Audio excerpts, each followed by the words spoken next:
Good afternoon, everybody. I'm back again. It's me, for those who don't know me, Courtney. I'm back here, back at it with another chapter from my book, How to Survive in Babylon. Okay? And today, just want to talk about self-acceptance. Okay, this is one of my topics in my book, and it's called self-acceptance. Now, the question I want to ask you is do you accept yourself, or are you too busy looking for others to accept you? You know, or actually, let me ask you another question. Do you think people should accept you for who you are? You know, do you think it's right to impose who you are onto people? Just think about that for a minute. Just let that sort of sink in, you know, because what we have out here today is, people are going to be people. And we're having a problem out here with people accepting themselves. You have a lot of people out here in the Western world, in the Western society like this one that we have now. And people, not everybody, but some people are trying to be everything but themselves. You're trying to be everything but your own self. You see? And then it's almost like you want people to accept you for who you are. But the truth is, many of you don't even accept who you are. So how can you expect people to accept you for who you are when you don't even accept yourself? You see, this is a internal issue that you have with yourself. You just refuse to be you're trying to be everything but your own self because you don't accept yourself. So we need to, address that issue of getting to the point where you can accept yourself. Okay? We need to really engage those into a level of self-acceptance to accept yourself. Okay? Because some of you have some serious issues with yourself, and that is a problem that needs to be addressed right here, right now, in real time. Right, so let me just read a few sentences on this subject, which is what we're talking about right now, self-acceptance.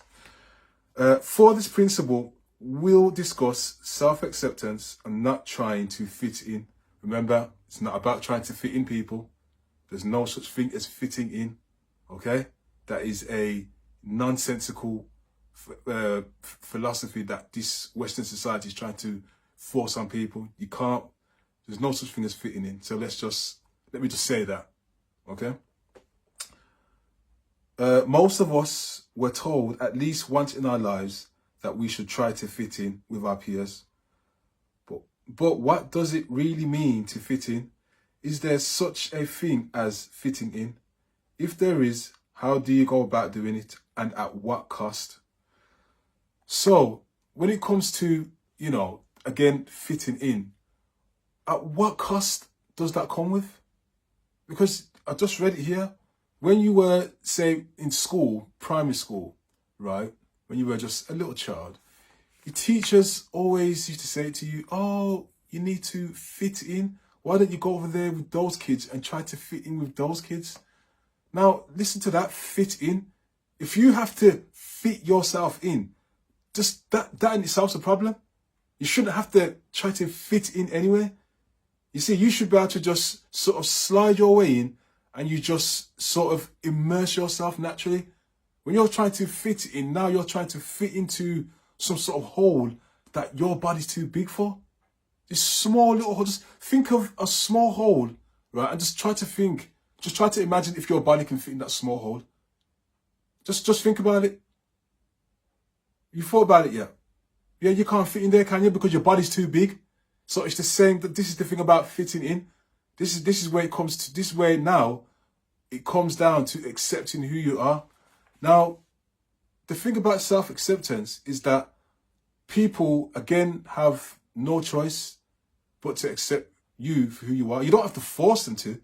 You just have to just be unapologetically you, without no apologies, right? You don't say sorry for who you are.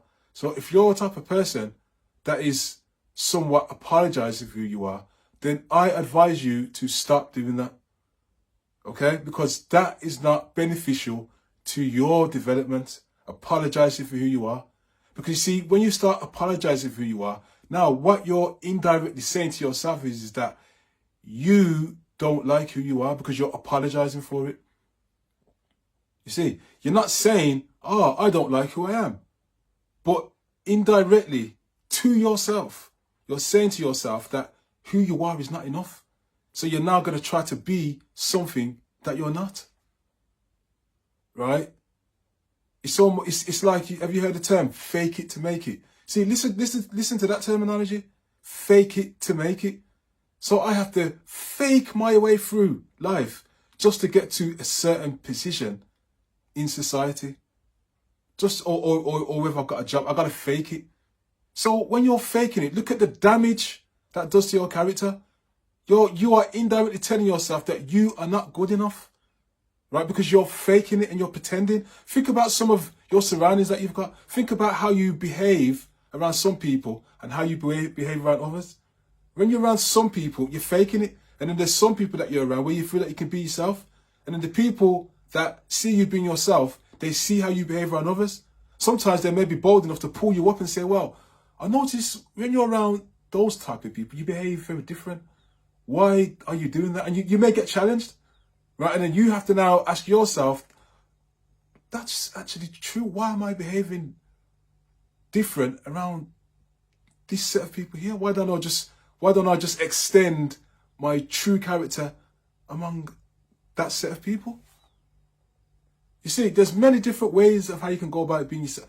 By being yourself. There's many ways to go about being yourself. Now, when you're around different people, right? The reality is you're going to show them different parts of your character, right? Because there's certain parts of your character that can't relate to everybody, but you have to find a part of you, the true essence of who you are, right? And sort of use different elements of your character and use it to relate to different people. You don't have to change who you are, right? You still have to be yourself, regardless of who you're around. Right, you've got to accept yourself, because if you don't accept yourself, you're going to get older and you're going to be damaged. You're not going to be confident in who you are, right? Because you're not being your true self, and this is damaging, right? This is very, very damaging. And if this concept continues to be taught to the younger generation, this is also going to continue to damage them. See, this is the brainwashing that happens for when you're a child growing up, just going to school, being told to fit in, and then you grow older, and then you get told to fake it to make it. All this is programming. This is programming for you not to be yourself. And then now you've gotten lost in this false character, and you don't know who you are, right? You don't know where you're going in your life because you're lost, because you're not being yourself, because you're not accepting who you are, right? So this is a problem. So we as a human nation, we need to question this fake it to make it. We need to question, who are we? Are we being ourselves? Are we really accepting who we are? Right? This is the time to now ask ourselves this question. Are we accepting who we are? And if not, why are we not doing that? Why not? Right? We need to stop listening to these statements that has us behave very opposite to who we are. We must question it, right? And we need to throw those ideals away and start accepting ourselves. Self-acceptance is the key to survive in this society today. Right, so I'm very much going to wrap up this chapter now, and I'm going to see you in the next chapter. Take care and see you later.